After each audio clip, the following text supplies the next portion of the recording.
Alright guys, how you doing? We're all the way up to, what is it, 11.4 I believe, and we're going to look at England and India. So here's this fairly insulting question. Where is India? And where are we talking about? We're talking about right there, alright? So there's the whole world, we're looking at India. Now look, something interesting. Where have we talked about? Africa. Where have we talked about? Suez Canal. There's a very clear pattern where we're going to be looking. Think about a little bit about temperature, think about climate, think about why that area is so appealing. Alright, so let's go next. The sepoys, this should look familiar. This is that same sort of vocabulary work we're doing. Sepoy mutiny, here's a definition, here's an example, here's a picture, here's the opposite of it, alright? So the Sepoy Mutiny, rebellion by Sepoys, Indian soldiers over insensitivity to customs, which resulted in customs which resulted in British rule. All right. Next, Raj is a time period of British rule of India during the reign of Queen Victoria. It's direct control of India. It's the opposite of self-rule. Notice here one of the things we'll end up talking a lot about is Indian servitude. All right. So here we go. We're going to look at India's caste system, their social hierarchy. At the very top, you get priests, warriors, rulers, you get traders, you get merchants, you get minor officials, and at the bottom, you get unskilled workers. Looks a lot like the medieval pyramids we've looked at the past. So powers up here, no power down here. High numbers down here, low numbers up there. Notice the majority of Indians at this time are Hindu. Notice again you got the warriors, and the rulers, I rule. Oh, duels rules. Next you get the traders, the merchants, right? Basically in order of power and clout. The very bottom, not even in the pyramid, literally outcasted, or what are called the untouchables. Even though it's still illegal, but try telling that to the 160 million touchables who still face violent reprisals if they forget their place. The problem with the untouchables still exists to today. So where are we going to start with? We're going to start with the British East India Company. Notice they're British, and they're going to be trading in the East Indies. So that's how they came up with the name. Pretty brilliant, eh? Dominic G. Look, notice white background, black letters. You're welcome. So how'd they do it? This is basically right here economic imperialism to start. All right. Controls India through economic imperialism. Company use an army including Indian soldiers known as sepoys. We saw that at the beginning. India was seen as the most important colony. It's going to be called the crown jewel, or the jewel in the crown. In other words, here's the queen's crown. The most important jewel is going to be India. There's the queen. Alright? Look. She's happy because she has India. Alright? Why is it important? Raw materials. What do raw materials happen? They come to England and they become products to be sold. British Empire. Since the 1500s, we know Great Britain's been working to expand their empire. The more land under Britain's control meant raw materials it had and more products it could sell. We know that. And more power. This connects to imperialism. This connects to nationalism. Right? And anytime you can ride an elephant, it's something you'll never forget. Get it? Never forget elephant. No. Alright. British India. In the 1600s, the British East Company set up a few trading posts in major Indian cities. Towards the end of the 17th century, India became the focal point of the company's trade. Cotton cloth woven by Indian weavers was being imported into Britain in huge quantities. So again, notice, cotton, it becomes demand for its cheap, washable, lightweight fabric for dresses and furnishings. They take control by the 1800s. Notice here, America's starting to revolt. America's breaking away. America's cutting down. So India's got to go somewhere else, or England's got to go somewhere else to get its cotton. So it starts getting raw materials from India because the Mughal Empire, which had control India, is going down. So as their power goes down, the company's power goes up. The company's success would trade them to take on more control of the territory. You know, the rich get power, more power, property relations. They start talking about laws. They start talking about education. And what do they say about education? Shockingly enough, they said these Christians from England should teach these other people how to sound right. What does that sound? To pray right? It sounds like White Man's Burden, the poem we'll talk about in class. It sounds like social Darwinism. Nice, that's a terrible D. So here's what happens. The Indians rebel. The Sepoys were given military cartridges, guns, that they began to believe through rumor had been greased and covered with pork fat.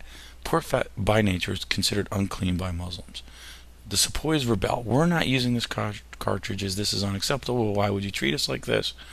The British put down the rebellion. Because of this Sepoy rebellion, it gave the British an excuse to take direct control of India. And what happens is once that happens, the Indians start looking at the British like they're no good, and the British look at the Indians like we can't trust them to rebel against us. So again, the issue here is pork fat. Again, the issue is religion. The Muslim religion does not allow for eating, consumption, to taste, to touch a pork product. So if the thing that you have to put in your mouth to crack open to run the gun is greased with pork fat, you are going to be very mad. You might say, grr. Alright? So the Sepoy Rebellion. They had used the Sepoys to crush, to control any internal resistance. So these guys would be Sepoy soldiers being paid by the British. Again, Indian soldiers in the British Army rebelled. There were already feelings of resentment towards the British for their control and their poor treatment. The rebellion broke out over the lubricant on a rifle. And what was the lubricant supposed to be? That it was rumors that the Enfield rifle were lubricated with beef and pork fat. And that would be considered obviously unacceptable. Soldiers had to bite the seal off the cartridge before loading it. Bite means eat. Eat means no good. Eat means pissed. Hindu Indians were offended because cows are sacred to their faith, and any Muslims would be offended by the pork fat. So it's like a double whammy. They get pissed. Muslim Indians were offended because pork was considered a pollutant, so they get pissed. So there you see the territory under British rule in 1856. The green, the red is the main area affected by the mutiny. So it's basically centered around Delhi. All right. There's a really bad picture, and basically here's how it happened. Some of the soldiers said, no, we're not putting that thing in our mouth. No thank you, not going to do it. And those that refused to were put in jail. There's the bars of the jail. Once that happened, rebellion happened. Fighting lasted for over a year. Finally, the East India Company gained control. And one of the reasons the Indians couldn't win is because they were split in half. They had the Hindu half and they had the Muslim half. And there was infighting, so while they're infighting, they could never fight one-on-one against the British.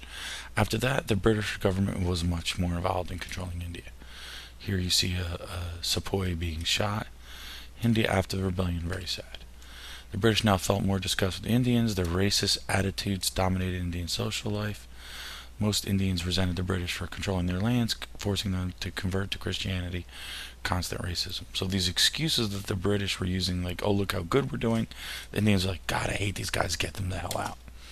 Then the Raj period, the jewel in the crown of the British Empire. Who are we talking about? Queen Victoria. Alright? Here's a statue of her in India. This literally, again, notice the sun never sets. We've talked about this. The sun never sets in the British Empire. Wherever my pen goes, somewhere there's a red area.